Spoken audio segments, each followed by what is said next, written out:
You're listening to Sox in the Basement, a production of the Broadcast Basement Limited, where every show is 30 minutes of good and comes from a basement bar on the south side of Chicago. Pull up a stool, pour a cold one, and join us right now for Sox in the Basement. Heard everywhere podcasts can be found, and always at soxinthebasement.com. A special post-trade deadline episode of Sox in the Basement. That's why we held it for an extra 24 hours. And also, Ed is calling in from parts unknown on this broadcast. Well, I mean, I know where I am. I'm in Michigan. Yeah, but parts unknown sounds cooler, so we're going to go with that. Okay, well, can we at least go Cosmic Wasteland then? Sure, we'll call it that. That's fine. Okay, I'm calling from the Cosmic Wasteland. This episode of Sox in the Basement and every episode of Sox in the Basement brought to you proudly by Cork and Carry at the park in the shadow of the ballpark at 33rd and Princeton. You heard the ad at the beginning of the show. An amazing bar, an incredible selection. Every time I'm there, I grab myself a Hailstorm craft beer there. They have a lot of local craft breweries right there on tap. They also have the familiar favorites. They got the full bar behind there. They got a great staff, and they got incredible food. There's no reason to fight and claw and search for what you're looking for inside the ballpark when you can just kind of get it together beforehand with a little relaxing pregame with a wait staff and a great price, and then go over, you do the game, you come back, you commiserate afterwards with White Sox fans. Bring the whole family over beforehand. 33rd and Princeton. See more at corkandcarry.com. I had a friend text me after Jake Berger was traded and said it's going to be 30 minutes of Chris screaming into his microphone. Yeah, but he's wrong about that, Ed. And look, I like Jake Berger, and we're an independent podcast, and the fact that he made himself available to us and that his wife was on the show a couple times as well, and they opened up about their lives off the diamond and what it was like for him, you know, getting through his injuries and working his way up and playing for the White Sox, and you can kind of feel the struggle, like her commenting basically that they never felt safe, like at any moment the Sox may move on from them, send him back down to the minors, dare I say trade him away at the deadline, because let's be honest, Yoan Moncada is going to make $25 million next year, and he's nowhere near that worth. And Jake Berger's out there, and sure, his average is low, but the guy's going to hit 40 bombs, and he plays with heart. And White Sox fans had fallen in love with him, and it makes Rick Hahn look bad to have a guy like Jake Berger on the field and still be forcing a Yoan Moncada into the lineup. It's a deal that I joked they were going to make, get him off of the team because it makes the front office look bad, and they did it right at the end. They moved on from him, and they got a great prospect. They got an incredible prospect in this pitcher that they got back from the Marlins. He's going to be great in 2 years, maybe 3, on the south side, if they develop him properly and they finish off things, which they've proven they are not very good at. They got a great trade out of the whole thing. But the problem that I have is that it always felt like they didn't want this guy around. He fought his way onto the team. He played with incredible heart. He changed the minds of guys like Guillen in the pregame and postgame, who used to wax poetic about how much Yoan Moncada cares, to then all of a sudden saying Yoan Moncada should be moved to second because Berger's my guy, right? He changed minds around the building, and he basically, like, if that guy went 2 for 4 with a home run but had a bad at bat, he was said to be the guy that would still hang out for a couple hours in the cages. He wanted it. And I heard the White Sox over the last week talk about the idea of changing the culture in the clubhouse. And the only position player they moved is probably the guy that had the most heart.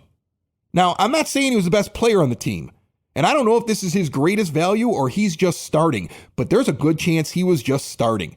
And you had control of him through 2028. And there were plenty of other guys that had demonstrated a lack of heart on this team. There were plenty of other guys who had struggled far worse than him for far longer, and he was contributing to this team and was working hard. I found him to be the most shocking name to move on if you're talking about changing culture. Just as much as I thought that it was weird to talk about changing culture and changing the way that the roster was constructed and changing the clubhouse, and all you really did was get rid of a bunch of expiring contracts that were pitchers and one position player who probably connected with your fan base on a personal level more than pretty much all of the rest of them out there, and worked his butt off and won over people that didn't even want to give him a chance to go out there and be an everyday player for the White Sox. I'm telling you right now, that kind of heart, you can't qualify that in a scouting report, That's what I have against the trade. I'm not saying it's a bad trade. I'm not saying it's a bad return. But you've got a lot of problems on this team. Jake Burger was not one of your problems. And he's the guy you moved. And there's a lot of guys still on this roster that you probably should have moved. Well, and the problem there, too, is one of roster construction, right? And then I know there was a logjam of guys with sort of defensive holes. Berger's one of those guys. They were playing him at second. He's not the best third baseman. He's probably a first baseman DH type like they've got over and over again ad nauseum. Yohan Moncada, you're not going to do anything in the offseason with him. Maybe you can do something with Tim Anderson. Maybe you keep him and hang on to him. Yasmani Grandal, what's the point, right? So you've got a lot of things going here where the team going forward is just going to be missing a piece of itself, and that piece is going to be Jake Burger and his heart. And he was very liked in the clubhouse from what you can tell, and he was obviously a fan favorite. And he's also the only guy on the team besides Luis Robert who's capable of hitting the ball out of the ballpark. So once again, what you've done is Rick Hahn seems to do this a lot, where he takes something that is a weakness and somehow manages to make it weaker in building his roster. When we were going through the rebuild, he focused so heavily on position players. Look at all the guys, Vaughn and Robert and Jimenez, and to a lesser extent, Jake Burger, Nick Madrigal once upon a time. You know, you have these position players. That's all we talked about. Oscar Colas, these position players. We have never, outside of Michael Kopech and Dylan Cease, really spoken much about pitchers. And once Lucas Giolito made it to the team, it was pretty much, we'll wait until Dylan Cease gets here. Well, once Dylan Cease got here, it was, well, wait until Kopech heals. Because remember, he got here and then he hurt himself. Now he's overcorrecting, right? Every one of these trades, he brings back two catchers. Obviously, they're going to move on from Yasmani Grandal. But he brings back pitchers, right? He's trying to reload the rotation because he realizes he doesn't have anybody coming up next year. So his idea of contending in 2024 is take a bunch of AA pitchers and hope that three of them stick in the rotation with Kopech and Cease. And either the guy that they got for Burger might be that guy. But now you're going to have a team that doesn't hit the ball out of the ballpark. They're going to be a bunch of singles and doubles hitters. Yeah, but wait, hold on a second, Ed. Hold on. They're going to go out and spend money. That's what Bob Nightingale is trying to push. He's been pushing the White Sox narrative about they're going to contend, and he was all over this stuff at the deadline, and he was spinning everything the way the front office wanted it spun because he gets his information directly from them, and you cannot convince me otherwise. He's one of their guys. And he's sitting there pushing this narrative over the last couple of days during this deadline. Well, we've cleared all this money, so expect them to go out there and spend money. They're not going to spend any more money. All of that money is going to get eaten up by the raises. It's going to get eaten up by the raises of Moncada going from $17 million to $25. Jimenez gets a big raise. Robert gets a big raise. There's all kinds of guys getting big raises. The money that went off the team, if you add it all up and you put it up against the money that it's going to increase salary-wise, pretty much cancels each other out. And I don't understand why Yasmani Grandal is on the team today. It doesn't make any sense to me. You have a bunch of young catchers that you brought in. They should be getting playing time right now. He shouldn't be getting any playing time right now. And you should have traded him for a bag of balls. If the Rangers would have said, we're going to give you a couple of guys that are sitting outside our top 30, but they got promise, I would have traded Yasmani Grandal for it. Whatever their asking price was for Grandal, to not take the best offer before they got to the deadline is a mistake. And that's the thing. There should have been a couple of guys that they went right up to the deadline and then they said, all right, this is the best offer. We're getting this guy off the team because there's no purpose for having him on the team anymore. And he was one of them. And so, you can sit there and there are going to be the Hahn bots are out there and they're rattling their sabers and like, look at Rick Hahn, he always wins these trades. Well, you know what? I can go on the website and I can look at the MLB Top 100 prospect list and I can go on a draft simulator page and I can weigh players and every single one of those things will tell me what a guy is worth. And then I can sit there and wait for somebody to call up and say, we want this player, and I can make demands. And when they turn me down, I'm holding firm. Like, trust me, he holds firm.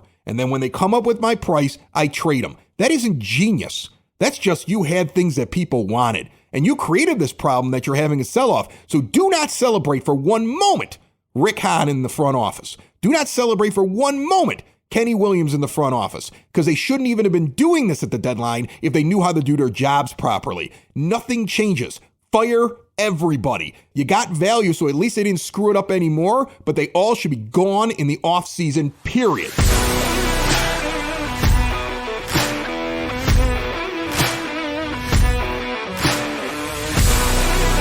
All right, maybe I got a little yelly there. Maybe I yelled for a little bit. I'm done, though. We got a great guest coming up here. First, let me tell you all about Hyatt Home Medical Equipment. Whether it's mom and dad, grandma and grandpa, even you, nobody wants to go into assisted living. Switch to a new age of life gracefully with Hyatt Home Medical Equipment. You want to get around on your own and live independently. They're going to help. Stair lifts, ramps, grab bars, lift chairs, even bathroom remodeling. They're going to work with the insurance. They have 0% financing for qualified individuals. And if you mention Sox in the Basement, you get an additional discount. Those of you using CPAP machines, unhappy with your vendor, switch now. They have testing rooms. You can try out the latest. They also have the latest in continuous glucose monitors. Learn all about what they do at hhme.com or stop in and see them at 3518 West 95th Street in Evergreen Park. Joining me right now, I have Elijah Evans. He's with Just Baseball and also has been doing some great prospect work for FutureSox, and he's on with Sox in the Basement right now. How are you, Elijah? I'm doing good. It's good to be here. Thanks for having me. I'm excited for hopefully a good deadline today, and I'm happy about what has been done so far. So let's say that they had their offers and they're taking the best things that were available from teams that were looking for pitching, because you saw a lot of trades for starting pitching before the trade deadline hit. What did you think of the return? Why don't we start off with the one for Lucas Giolito and Reynaldo Lopez? Yeah, I was really happy with that return, to be honest. And I know there's been some mixed opinions on social media from what I've been reading. And I think people tend to read into the immediate stats of what we've seen this year from both of these players. You know, Edgar Quero especially, we've seen a lot of regression in his numbers this year. But when you look a little bit further, this is a guy who's a switch-hitting catcher. He's a young 20 years old. He was one of the best players in the entire minor leagues last year at 19.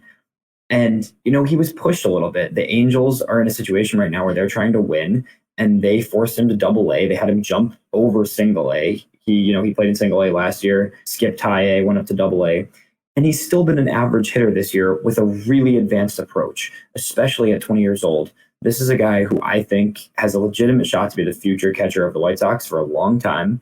I know there's a little bit of questions about his defense. It's going to take him some time. But again, 20 years old, Double-A, this is a huge gap for the White Sox.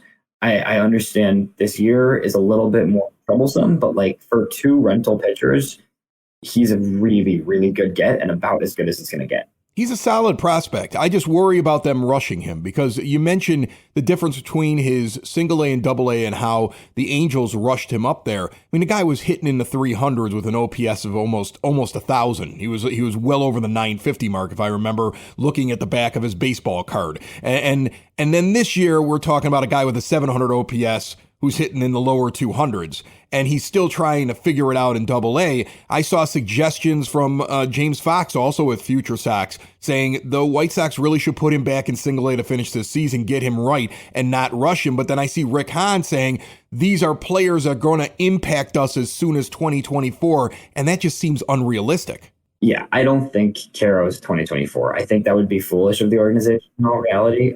Again, 20 years old and a catcher and raw. I mean, catching takes a lot of time to develop, and his bat is getting there. And even though you say, you know, his OPS isn't 700, but he's walked more than he's struck out this year, which is crazy for a guy of that age. So he has still above average WRC plus throughout this year and some other numbers. So I think soon, but not 2024. And even if I'm fine with him being in Double-A right now, but I want that to be a situation where you're really letting him work there. You're not even considering bumping him at any time soon. Next year, he should be Double-A regardless. I think 2025 is possible. I think next year would be a little too quick. Kai Busch, who's the other guy in this trade, he's a little bit more potential impact next year. I still think you don't want to rush him. I mean, this team, as much as they say they might be, the team is not going to be a legit contender in 2024. So I would much rather see some of these new additions really take their time in Double-A and wherever else it might be to acclimate themselves to the organization and to develop further before we even try to push them. And then look at, 2025 as a time where these guys could make a big impact. Let's talk about a guy who could be the starting catcher next year. I mean, I think there's a possibility. This kid from Houston that the White Sox went and picked up has already had some at-bats at the major league level. Looks like he's figured AAA out. You're going to have to be patient with him, but I want to get him here before this season's even over, and that's the return for Kendall Graveman. Tell me about him. Yeah, I like Corey Lee. He's had a little bit of a down year, and I think there's a few, like you said, there's a few question marks with his makeup. But this is a team that hasn't had catching depth for a long time. And this is a guy who's young. He was a top prospect in Houston's system about 2 years ago, not long ago. And he still has the ability to be a major league catcher and be a good one. And when you compare him to what we have right now with Yasmani Grandal, who's a free agent at the end of the year, so whether he gets traded or DFA'd or whatever happens, he's not going to be around next year. And then Sebi Zavala, who we've continued to give chances to and really hasn't showed much. So I look at Corey Lee, like you said, as a guy who should get chance at everyday reps next year and somebody that could be an impact at the White Sox. He showed a lot of power last year. It's ticked down a little this year, but he's also dealt with some injuries this season. So I think, the White Sox bought at a time where his value was a little lower than it may have been a year ago. And meanwhile, the Astros, they're contending right now. They don't plan on having him on their roster for the playoffs. So for them, it makes sense to add a guy like Graveman, who they're familiar with. But for the White Sox, Lee has a chance to become a quality catcher. And even if, long term, if he's the backup to Edgar Caro when he eventually comes up, that is a good situation in a return for a relief pitcher that is not part of our future, most likely. So I think Lee is a guy that we should see. I hope later this year, and then going into next year, I think he'll have a real chance to be our primary catcher. Our guest today and every guest that appears on Sox in the Basement brought to you proudly by the Village of Lamont. Want to experience the downtown with real history, great eats and drinks, and green spaces filled with adventure? Visit the Village of Lamont. Shop, dine, drink, explore, and see what's going on this weekend and beyond at lamontdowntown.com. So now the deal with the Dodgers, I felt like the Sox got a return that I didn't expect for Lance Lynn and Joe Kelly. These guys haven't been just superstar level. You're going to get something big for them. I felt like the starting pitcher that the Sox pulled in that deal was a good pickup. And again, let's be honest. It's paint by numbers trades by Rick Hahn. I feel like the other teams almost dictate the value to him, and then he just takes the best possible deal that's on paper. So he gets a starting pitcher and he gets a relief pitcher. The relief pitcher looks like he could be in the majors realistically and part of the bullpen for next year. The starting pitcher probably midway through the year. Am I right or wrong on that? Yeah, I think you're right on that. I pulled right up on Nick Nastrini on Twitter when the trade originally broke, but I love this return. I did not expect, like you said, for Lance Lynn and Joe Kelly, they both have experience, and the Dodgers liked their vets, and they've been around, and I get that. But this is a lot more than I expected for either of those guys, given their contract situation, that they're just not great at this point in their career. I mean, I think they both have the chance to be solid, but Nastrini's a guy that I could see him being our middle of our rotation guy for the White Sox by the end of next year. He's got excellent stuff. His fastball is one of the best in AA this year. He's got a lot of ride on it. He's been working on the changeup that he's pairing really well with his off speed, with his breaking pitches. So this is a guy that has 4 pitches. He has had a little bit of command issues at times, but he's got good whiff numbers. He's got a really solid fastball, 4 pitches that you can rely upon, which is what you look for when you're looking at starter prospects, especially. I mean, there's a lot of prospects these days where you see, 2 pitches they're working with, and that's an instant reliever risk. Nastrini he's a starter. I'm pretty confident he's a starter at the next level, and it's just going to be about continuing to work with him and give him his time. But with the amount of pitching the White Sox have in terms of depth, obviously we're trading away from a lot of the starting pitching right now. I think he's going to be in the rotation by sometime next season. I'm not sure exactly when next year, but I think he's a really, really good get for this situation. And he's a Dodgers pitcher, and the Dodgers are excellent developing pitchers, and we're getting him at a point where he's already further in his development, which gives the White Sox less room to mess up in any way, which in all honesty, we get worried about, because that's happened with a lot of top prospects in recent years. And Nastrini is a guy who I think is already kind of almost ready. And then you look on the other side of Jordan Leisure, you mentioned, he's ready soon. The Sox bumped him to AAA. He's been in AA with the Dodgers, but they put him straight to Charlotte. And I think he, maybe even later this year, honestly, his strikeout numbers out of the bullpen are phenomenal. He's got a really good 3-pitch mix. His fastball gets up there. It gets really good strikeout numbers. So I think he's a guy that, should be a bullpen piece for the White Sox next year, and is not obviously as high upside as Nastrini, but is a guy who could be one of the more reliable relief options as soon as next year. Yeah, and Nastrini, again, to me, he looks like a guy that you'll see him, but these guys don't walk right in and they just start dominating, right? So 2024 far less likely is a competitive year with any of these acquisitions compared to 2025 when I do agree that you got a guy here. I mean, correct me if I'm wrong, he's already got 4 pitches. One of the biggest problems with the White Sox pitching development is they got guys that they're bringing to the majors who are still working on their 3rd sometimes. And this guy seems to have an arsenal. I don't know how good he is on his 4th pitch, but at least he seems more developed because he came from the Dodgers organization. You look at like MLB Pipeline. Edgar Caro ends up in the 2 spot now for the Sox. Nick Nestrini's in the 4 spot. Kai Busch ended up in the 6th spot. Essentially, they went from a bottom of the entirety of Major League and farm systems to probably middle of the majors with these deals. But again, it's an easy thing to do when you're trading away big money talent that other teams want. This is something I think anybody, you and I could have sat down and made trades similar to this. The system is getting better. I think Caro is realistically 3 in the system. I think Noah Schultz is going to be a top 30 to 40 prospect in all of baseball sooner than later. And I think Nastrini is probably right around that 4 or 5 range in the system. So the system has gotten a lot better. All right. Elijah Evans, you can check him out on FutureSox and also check out Just Baseball. And he had a good article on the Dylan Cease thing. I felt like that was a move the Sox should have made. And I talked with James Fox over at FutureSox about that. I kept saying on this show, you re-sign the Lucas Giolito and you move the Dylan Cease because you can't just let go of everybody. And at some point, you got to spend the money on something when it comes to your pitching staff. Instead, we spend a lot of our money on, I don't know, third basemen that hit about 200, hit about 5 home runs a year and play slightly above average defense. But that guy gets as many chances as possible, you know? No, you're not wrong. It's tough. The money spending and the way that the team is allocated hasn't been great, but at the same time, you just got to keep trying. And there's only, from my perspective, there's only so much I can do to control the poor decision making, and I have to look at it from the perspective of like we did get really good value this week, so that is a positive.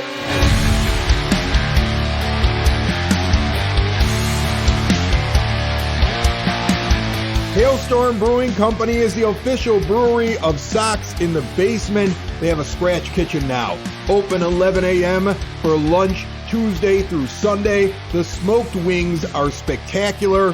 I was just out there having lunch and a beer with a couple of Sox fans last week. One of the guys at the table was like, "You're always talking about the wings. I'm getting the wings." I actually went light. The Arctic Ale Turkey Wrap. Like, you can't eat pub food every day. I'm watching my figure. And normally I'm worried when I get something like a turkey wrap. I'm like, this is going to be plain. The ale aioli, the dried cranberry, all the fixins made it so good. One of my buddies who had never been there loved the Oaks, the Imperial Brown Ale. It's a 9%er. I was drinking the Multi-Ball Madness that tastes like it's heavy, but it's only 5.2%. Located in Tinley Park at 8060 186th Street, right off of 80th Avenue. See more at hailstormbrewing.com. Our guest said what I said at the beginning of the show. They were good moves. It's just you had to make them. That's why the people in charge shouldn't be there anymore. You are now seeing what their starting rotation is going to be in a couple of years because it's going to be Cease and Kai Busch and Jake Eder and Nick Mastrini. And you're going to see, even Michael Kopech maybe still in the rotation. But I think what you're really going to look at and what you're really going to see here is we're going to see next year a team that is struggling to field a complete team. We're going to see in 2025 the next wave come up and still struggle to figure out where to put all these guys, right? Because it's going to be, what do you do with Colson Montgomery when he comes up? Is Colson Montgomery going to be a power hitter? Is he going to be able to hold down a corner infield spot with his bat, or is he a middle infielder guy? Well, that's what they're doing, though, right? I mean, they're going to tell you that you're contending in 24. But you're really looking at 25. In 25, Montgomery is here, okay? And they won't pick up the Anderson option. In 25, you could pay $5 million before the season starts for Yoan Moncada to go away. And so you'll free up a lot of money. And you're going to have guys advance. They're going to sell you on 24 because they need to sell tickets. But in reality, every move suggests that they're aiming for 25 and beyond. And this is a miniature rebuild. That's what this is. They don't want to call it a rebuild because they got to sell tickets and they know that you hate them. And they know that logically, if it's another rebuild, they should be fired. So they're going to call it whatever they want to call it. But that's really what's going on here because these prospects and what's in the system now all point at a really nice crop of players showing up in the back half of 24 and gearing up for 25 in the offseason with a lot of money coming off the books and still having some of your core guys and having a young pitching staff where you can go add one pitcher with some of the money if somebody doesn't work out, and you can go add a position player and you can add some thump. Like, I get what they're doing. I just don't think these guys can execute it, and somebody else should be doing it. But lying about 24 is going to be the thing now. They're going to lie about 24 being something, and don't buy it, because nothing in what they did suggests to you that it's going to be much different next season. I was thinking about Rick Hahn, and I was thinking about how he makes trades. And I can only equate Rick Hahn to fantasy sports at this point. He really does feel like a fantasy GM, doesn't he? Like fantasy football, fantasy baseball. I mean, a lot of people play football. I play baseball because I'm a baseball nerd. I play football too. But I mean, it's the same in every league, right? You have all kinds of owners. What Rick Hahn is he's the guy who, when he wants to make a trade because something's not working on his team, he lists a bunch of players on a trade block and then clicks a bunch of positions that he needs and then waits for somebody to make an offer. And generally, when you go to that guy, you go, okay, this is what I think you need on your team, and you offer something to him, and then he either takes it, or he sends you something ridiculous back as a counteroffer, and then you just shrug and you move on. And then in fantasy sports, there are owners that will sit there and say, okay, I need to improve my team. I'm bad at running back, or in baseball, I'm bad in the outfield, or I need better pitching or something like that, right? And they go, I have an overabundance of this. And they start looking at the rosters themselves proactively. Like, that's how I do it. And you look at the rosters and you go, oh gosh, this team here, he's got a lot of this and I need it. And I've got a lot of this that he needs. And look at where he is in the standings. And this works out perfectly because it's a dynasty league. And I go and propose the trade. And sometimes I even overpay a little bit because I've selected the guy on their roster that I want. Like, I'm not waiting when I have an asset for somebody to come take the asset and offer me something. I go and say, I want that from that guy. These are my assets. This is what I'm willing to spend for it. And I go get it. That's what aggressive general managers go and do. That's what general managers on teams that consistently make the postseason and consistently turn around quickly and don't go through long, drawn-out rebuilds do. But the White Sox don't do that. I imagine Rick Hahn is a guy who puts everybody on the trade block and then waits for the phone call and then sits there after they give the offer and says, I'm going to call you back, walks into a room full of people who actually know a little bit about baseball, but not enough, obviously, because of the way this team has been run. And everybody has a big meeting, and they decide whether or not Rick's going to go back and pick up the phone, because he's just an attorney. That's all he is. And nothing against attorneys. You're an attorney, Ed. I get it. But he's not a baseball mind. So in the end, I don't think he makes the decision. I think he puts everybody on the trade block. People send in their offers. Rick goes into a room. They have a debate. Somebody says, let's do it. Or somebody says, ask for this instead. He goes back and makes the phone call. He probably signs the piece of paper. He probably makes the phone calls back and forth. But you are just looking at his trade block and trying to get something done. The Orioles clearly saw Dylan Cease on the trade block, made offers, and it went back and forth. You could see that in the reports that were going out in the last couple of hours. The Orioles were going after Dylan Cease. But because you have to guess what he needs and meet his price, it's less likely that that move happens, even though a lot of White Sox fans, including our guest that we just had on, thought that was a good idea. And I think that's one of the biggest issues. That's why a guy like Rick probably shouldn't be in charge of any kind of sports organization. He wouldn't be a bad facilitator, but he's not sitting there saying, you know what we need? We need a second baseman. Who has an extra second baseman out there? Such and such team does. What do they need? They need this. And he goes and makes a phone call and starts working it. I don't think that's that guy. I really don't. You look at how they pull off their trades and how the rumors come out and the timeline of them. He's a trade block guy. That's all he'll ever be.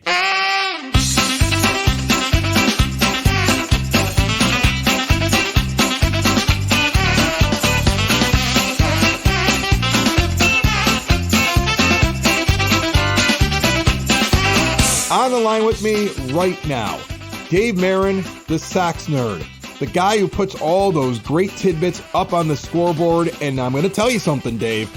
Sometimes that's all I have at these games now, especially now when I have to learn new players because we're giving players away. How are you?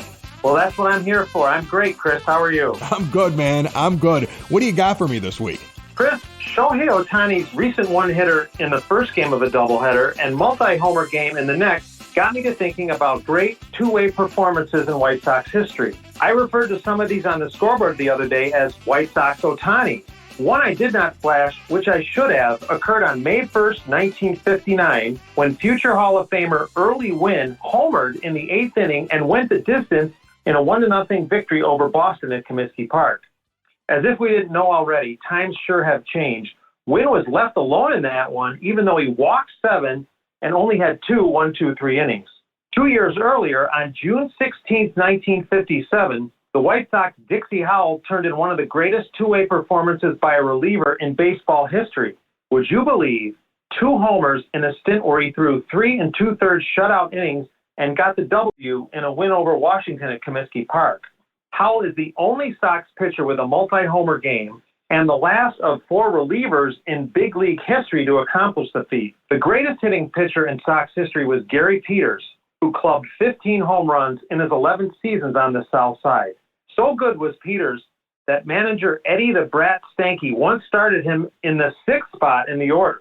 Anyway, Peters had a few Ohtanis, but his best may have been on August 11, 1963. On that Sunday afternoon at Comiskey Park, Peters launched a game-tying homer in the 7th as part of his complete game performance in the Sox' 13-inning win over Detroit. You know who else was a great hitting pitcher for the White Sox? Terry Forster, whom David Letterman once called a big tub of goo. A left-handed reliever with a blazing fastball, Forster hit .526. That's 10 for 19 for the 1972 Sox. That is the highest average by any Sox player with at least 15 at-bats in a season. Forster was the last of the Sox great hitting pitchers. There have been moments, Matt Albert's double and run in New York, Mark Burley's homer in Milwaukee, and Dylan Cease's 3-hit game in Cincinnati. But since Peters put down his bat, Sox pitchers were among the worst hitters in the pre-DH and interleague era. Of course, we will probably never see Sox pitchers hit again because of the universal DH, which could mean that the last hit ever by a White Sox pitcher came July 25th, 2021 in Milwaukee on a single by the recently departed Lance Lynn. My zingers, Sunday, Declan Cronin and Edgar Navarro became the first Sox pitchers to make their major league debuts in the same game since Eric Johnson and Daniel Webb did it on September 14, 2013. And prior to Sunday, the last Sox pitchers to debut in the same game at home were John Pawlowski and Adam Peterson on September 19, 1987. That's it, Chris. Probably more than you ever wanted to know about hitting pitchers, big tubs of goo, and simultaneous debuts. Yeah, I look forward to when Lance Lynn returns back to the ballpark for the first time and you're able to throw up that he is the last White Sox pitcher to ever record a hit for the team. It's crazy. He could be. That's where we are at this point in history. Meanwhile, Ed has cracked the case. He's going to tell us why Jake Burger was actually traded. It turns out fireworks are super expensive these days, and Jerry just wants to make sure that they don't hit him out of the ballpark anymore. They traded one of the cheapest pieces they had on the team. Somebody explain that to Jerry. Maybe that'll get Rick fired. Go tell him that. He'll love that one. Go knock on his door and tell. He doesn't know. He's asleep. He's taking a nap. Sox in the basement. Sox in the basement. Sox in the basement. Sox in the Basement. Heard everywhere podcasts can be found and always on soxinthebasement.com.